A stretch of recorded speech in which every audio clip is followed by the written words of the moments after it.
Jesus Christ, this is take 3 of recording the same fucking thing because my computer keeps not recording it. That's cool.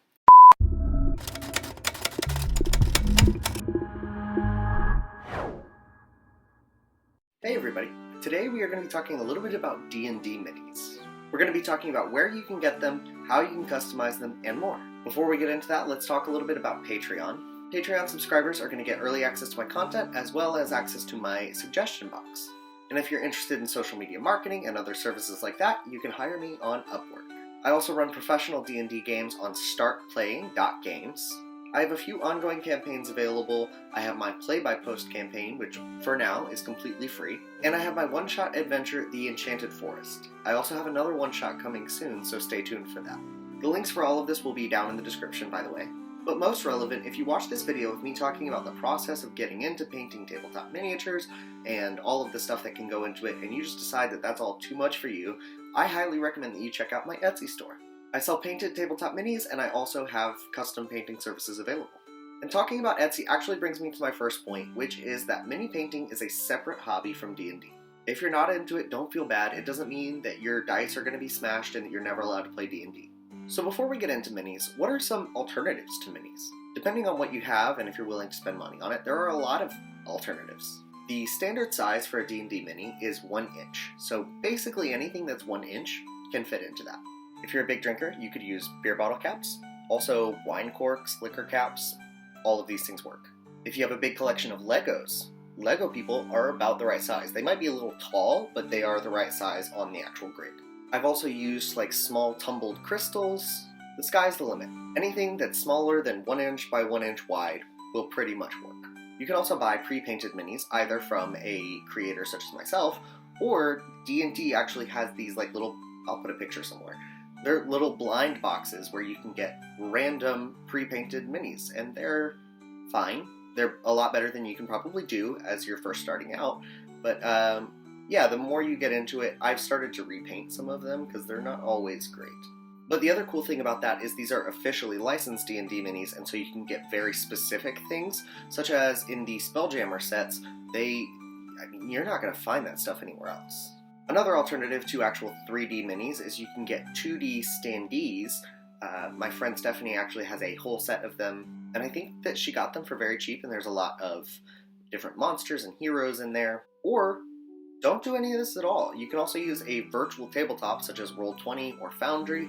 Just have everybody at the table bring a laptop or iPad. I don't recommend doing it on a phone. And then you have a virtual tabletop, and you can do that for absolutely free and show where everybody is. There's also Theater of the Mind, but I personally am not about that. I'll do a whole video talking about minis versus Theater of the Mind, but I feel like that's another topic.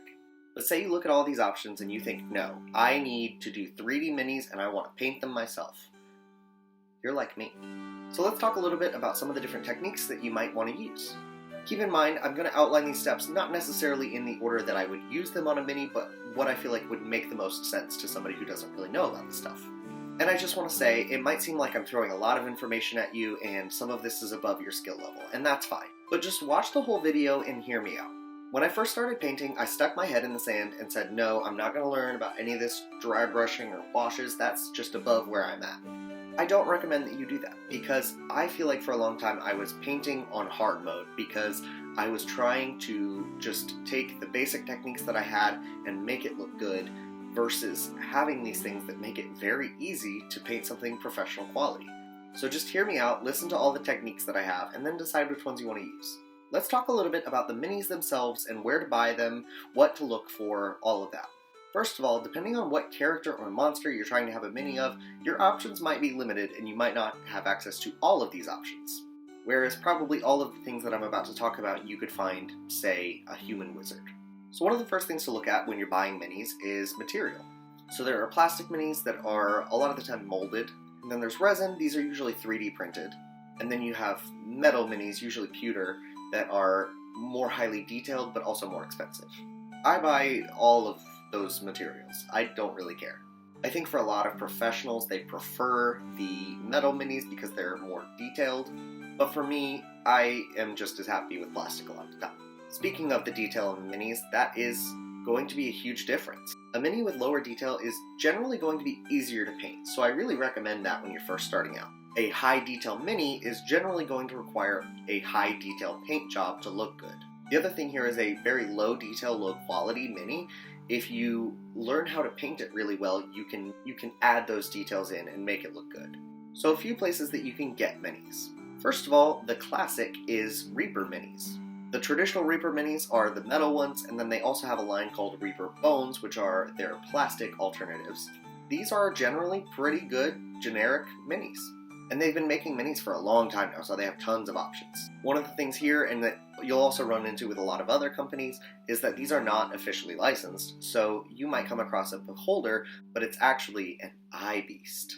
So sometimes it can be a little harder to find what you're looking for. They also have a line of officially licensed D&D minis called Nolzur's Marvelous Miniatures. And again, these are officially licensed D&D minis. You will find beholders, you will find mind flayers, whatever. There's also a smaller company that I want to mention here, which is Otherworld Minis. So, this is Editing Tyler, and I just found out that Otherworld Minis has closed for business. So, I'm leaving this part of the video in just because I want to talk about them a little bit, and also you can find their minis elsewhere online, but just their actual store is closed, which is unfortunate. So, just remember to support small businesses. Okay, cool. They're based out of the UK, so everything on their website is listed in pounds, but they make really cool, like, classic D&D minis. So rather than orcs being, like, green-skinned warriors, they're like, they have the face of pigs, and with kobolds, rather than being little lizard guys, they're like dog guys. They make minis based on the older Monster Manual, like the first edition Monster Manual. So if you're into that, like, really classic kind of sword and sorcery style, you might want to check them out. Also, all of their minis are metal, and I have been very impressed by the quality anytime that I've ordered from them. Otherworld also has an option on their website where, because their molds are, I guess, two-sided, sometimes they'll have too many of one of the sides, and so they'll just knock it down really cheap. Look at this poor innocent soul. He doesn't know that they have closed.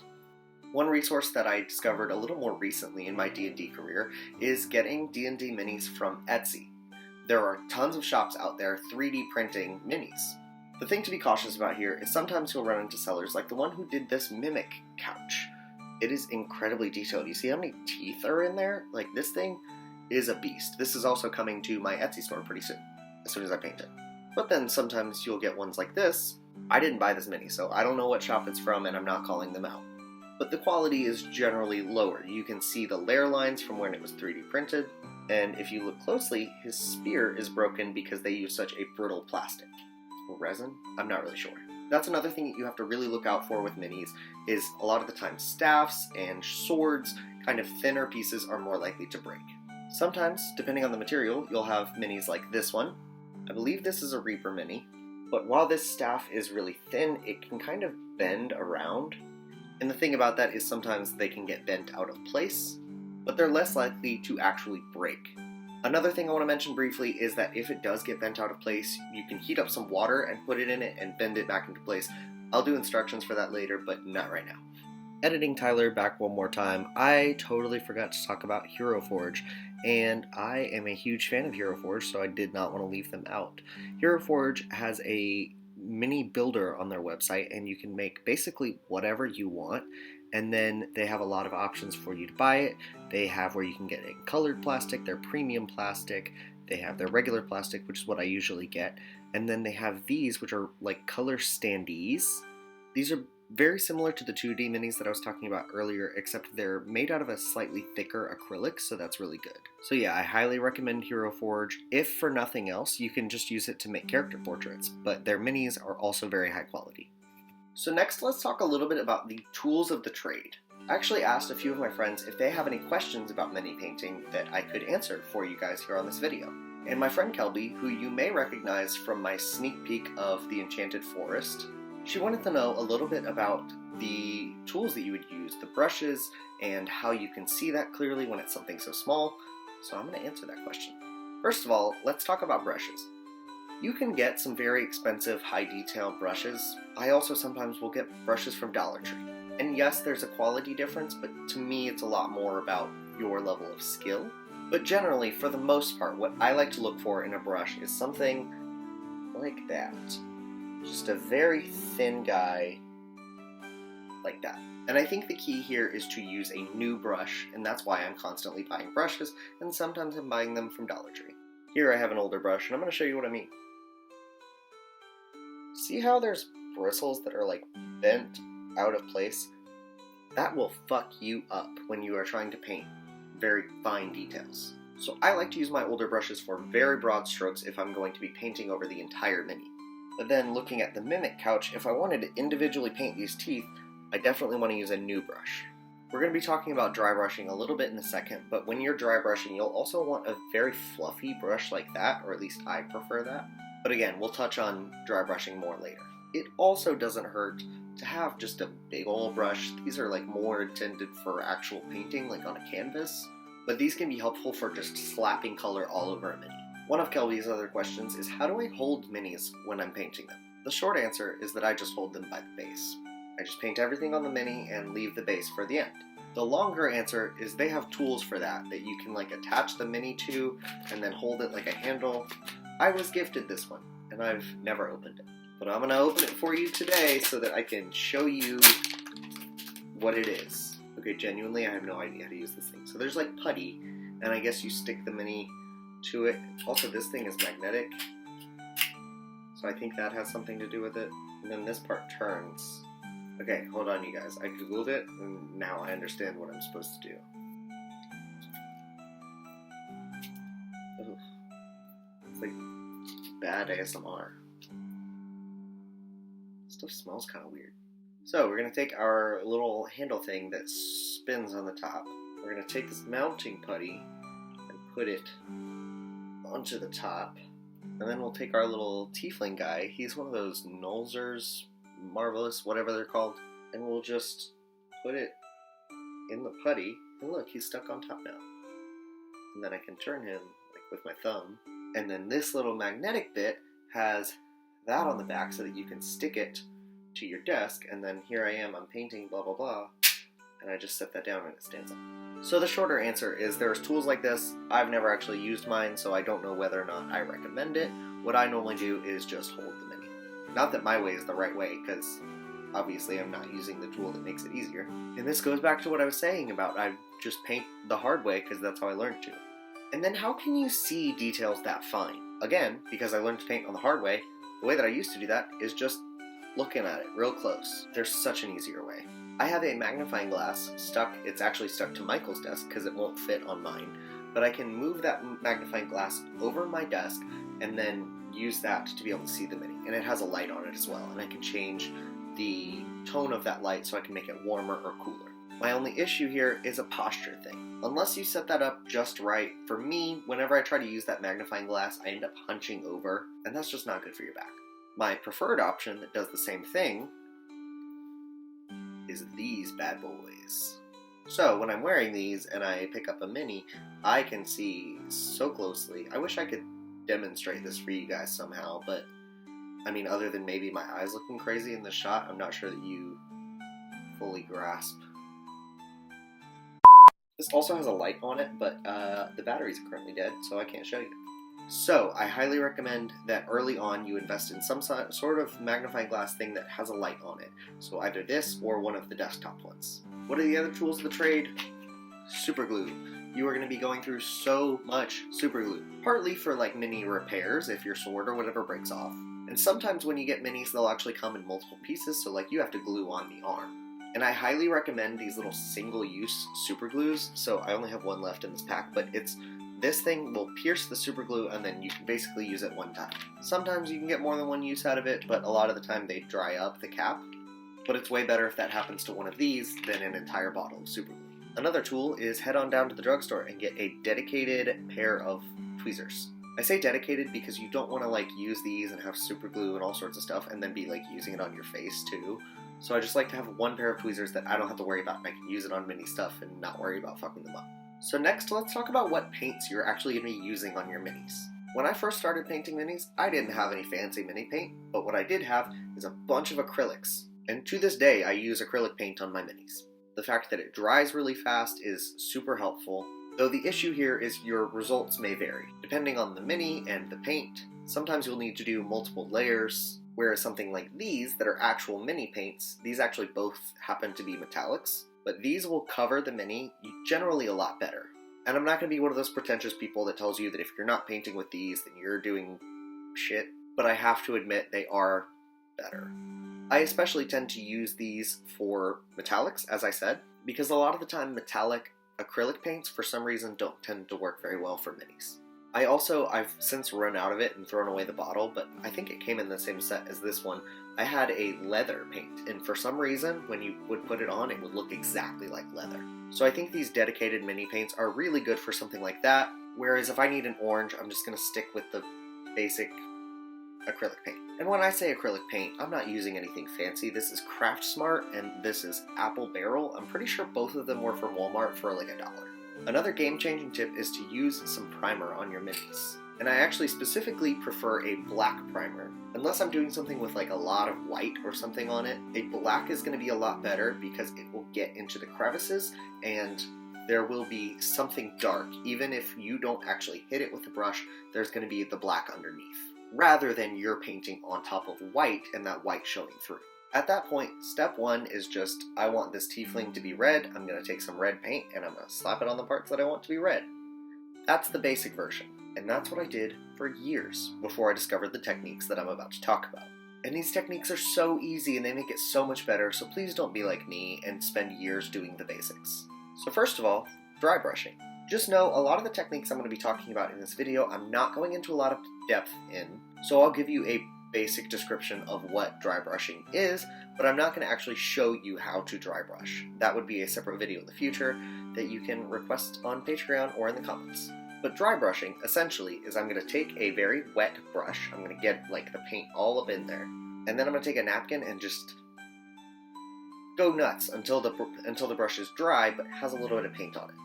And then I'm basically just going to go over, this is why I say to use a fluffy brush, I'm just going to go over and kind of hit the highlights. And it's just going to make all of those highlights pop a little more because the brush is only going to pick up the things that are sticking up the most on the mini. Depending on what the mini is, sometimes you could take a very, very light dry brush of like a white or gray and just go over the whole thing. I usually like to match the dry brush to the mini. So if I had painted my tiefling red, I would use either like a light red or a pink and just hit that with the dry brush. So the next thing is going to be a wash. This is one of the main things that I say am not necessarily presenting these in the order that I would do them on a mini, because sometimes I prefer to do the dry brush first and sometimes I prefer to do the wash first. A wash is essentially going to be the opposite. Your dry brush is your highlights, the wash is going to be your shadows. So depending on what I'm going for, if it's something a little grittier or darker, I'll use the wash last so that it kind of smooths out that dry brush. But if I'm doing something a little more cartoony or something like that, I might use a wash and then dry brush on top of that. But what is a wash? A wash is going to be one of these guys. It's just a very watered down paint. You also can make your own washes by actually just watering down your paints, but I've had limited success with that, and I also am too lazy to Google how other people do it. But basically, you're just going to take this very liquidy paint, you can hear it sloshing around, and you're going to go over whatever section you want, either the whole mini or a particular section. This is a purple wash, so I would only use it on like the purple sections of a mini. But that wash, because it's so liquidy, it's going to get down into those crevices and kind of make the shadows pop. Again, potential tutorials later, but that's not this video. Today is only meant to be an introduction to what all of these things are.